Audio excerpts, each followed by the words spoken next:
I intuitively knew how to edit, and I intuitively was moving towards directing the whole time, because that's the kind of editor I was.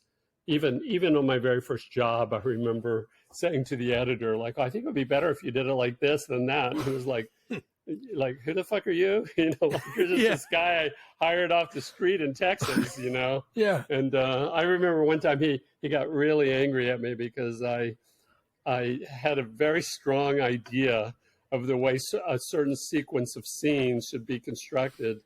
And I told him what I thought. And this was the days where he was working on Moviola, and I was standing next to him and handing him trims. And I said to him, I said, I really think this would be better if this scene was in front of this scene instead of behind the scene. And he said, well, I don't agree with you.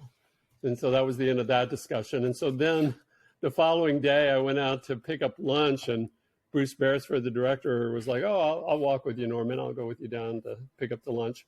And so Bruce and I walked down to the corner.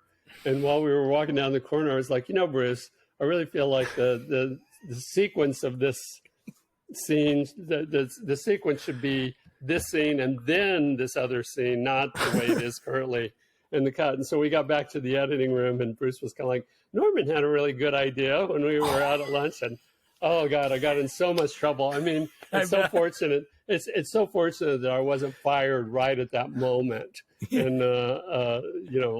my career could have ended right then, because Bill Anderson, the editor, he's like, Norman, I need to speak to you out in the hallway, please. And so he took me out there, and he really read me the riot act. He was like, don't you ever do that again. Don't you ever go around me. Don't try to do an in run around me. But it wasn't coming from a place of me wanting to be right, or me wanting, I just genuinely believed, I still believe that the sequence of scenes would be better if it was structured slightly differently than it was. But that's just the way that my mind works. And I've always been that way.